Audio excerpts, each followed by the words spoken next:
There is a kind of fatigue that doesn't show on the surface. It builds up in the body of someone who appears to handle everything, but feels like they are collapsing on the inside. People who listen, comfort, solve problems, and maintain an outward balance while silently carrying an emotional weight that no one sees. The image is strength, but the inner feeling is exhaustion. And that's where the confusion begins. We believe resilience is enduring everything without saying a word, when in reality, it is simply overload. Many introspective adults confuse this kind of endurance with maturity. They absorb the day's shocks, store the hurts, avoid conflict, and keep going as if nothing happened. But what is not processed accumulates, and what accumulates eventually overflows, sometimes as a crisis, other times as a quiet withdrawal. It is not a lack of strength, it is a lack of space to reorganize what has been lived. Marcus Aurelius, one of the most powerful men of his time, understood this intuitively. In the silence of night, far from the crowds and the empire's problems, he wrote, not out of vanity, but out of necessity. He knew the mind needs order, and that order does not come from forgetting, but from repeated, lucid observation. True resilience for him did not come from the events endured, but from the way he revisited each one, calmly, clearly, intentionally. Epictetus said that what is not examined ends up ruling us, and this applies to emotions, resentments, impulsive reactions, and unprocessed guilt. Everything that is not looked at honestly becomes internal noise. The mind begins to operate on autopilot, guided by old feelings dressed up as new decisions, and the price is high. We lose mastery over ourselves without even noticing. This video comes from the opposite place. It comes from the real need to reclaim order without resorting to rigidity, to restore direction without repression. Because clarity doesn't mean thinking less, it means thinking better. And more than that, it means knowing what deserves space and what can be let go with ease. Not to escape, but to return to governing the only territory that truly depends on you, your mind. Replaying your day in your head before bed is a common habit, but it isn't always helpful. Many people mistake this process for introspection, when in reality, they are merely reliving emotions without any criteria. There is no selection, no organization, just an emotional loop that wears you down. The mind returns to that sharp remark, that strange look, to what could have been said but wasn't, and each repetition increases the burden instead of relieving it. The brain has a natural tendency to confuse repetition with resolution. It believes that if it thinks about something long enough, an answer will emerge, but that rarely happens. What actually forms is a habit of overanalysis, and that habit, far from bringing clarity, generates emotional confusion. The thought never ends, it just expands, and soon everything seems bigger,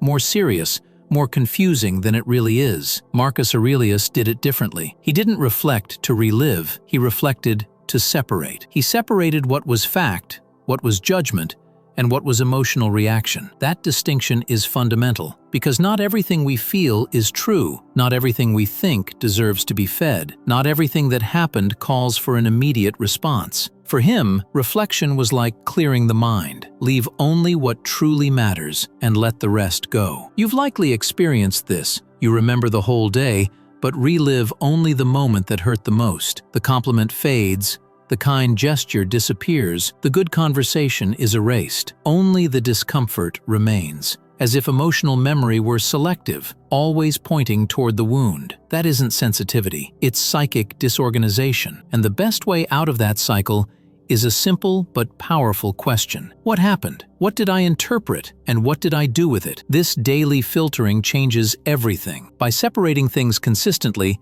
the noise begins to dissolve, and what truly deserves attention becomes clear. Over the long term, the result is evident. Less emotional burden accumulated, more internal stability. Because now, at the end of the day, you don't just remember, you organize. And in your inner world, that is the beginning of freedom. There is a silent trap in every attempt to become emotionally stronger, using reflection as a disguised form of self-criticism. Instead of understanding what we feel, we start judging it. We create an internal tribunal where every emotion needs justification and every vulnerability becomes a source of shame. That is not resilient. For years, many people turn the practice of self-reflection into an exercise in self-blame. I should have acted differently. Why do I still get affected by this? I can't believe I thought that again. This constant self-accusation doesn't organize.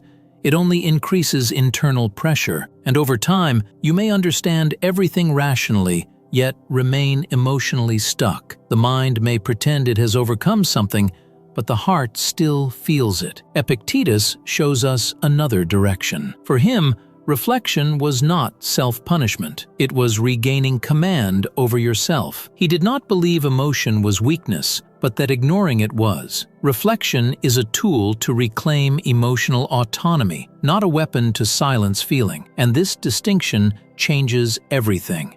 Because when you identify the primary emotion and interrupt the narrative feeding it, the feeling begins to reorganize. How many times have you understood a situation intellectually, but the emotion stayed alive? You knew it made no sense to care anymore, but it still hurt. That is natural. What holds us back is not the fact itself, but the story we build around it. And this is where the adjustment lies. Identifying what is actually being felt: anger, fear, frustration, sadness, and interrupting the exaggerated story built around it. Not to deny the feeling, but to avoid drowning in it. With this process, something powerful happens. The emotion begins to lose its intensity, not because it was ignored, but because it was acknowledged, metabolized, and understood. And when the emotion loses the exaggeration the narrative created, it returns to its real size. What was once a whirlwind becomes an emotional datum, useful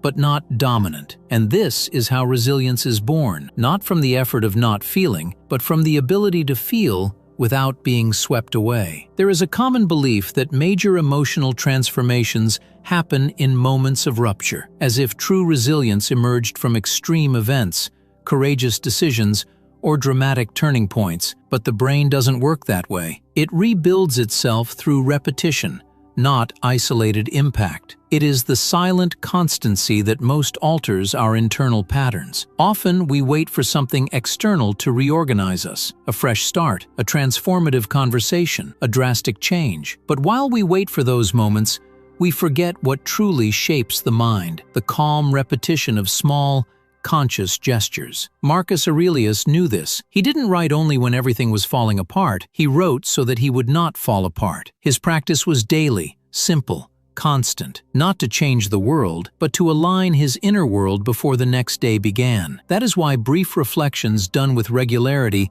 prevent emotional collapses that seem to come out of nowhere. Those days when you explode without knowing exactly why, many times they are the result of days in a row without internal listening. The subtle accumulation of unorganized emotions eventually becomes a release, not because the day was harder, but because the body was already saturated. The proposal here isn't to add another obligation to your routine. It's to do less, with more clarity. To choose a simple time, before bed, for example, and maintain a small ritual of returning to yourself. 2 or 3 questions, no drama, no exaggeration. What did I feel today? What remains unresolved? What do I want to carry into tomorrow? This practice, repeated quietly, has the power to reclaim emotional direction before chaos sets in. And when this becomes a habit, something remarkable happens. The mind begins to recover more quickly from the day's blows. Feelings don't accumulate the same way. Conflicts don't settle as forcefully, because now there is an internal place where everything can be processed. And that place becomes a territory of silent stability, built not by force, but by constancy. Emotional resilience is not synonymous with hardness. It doesn't require armor. It doesn't demand that you become indifferent or endure everything without flinching. Resilience is, above all,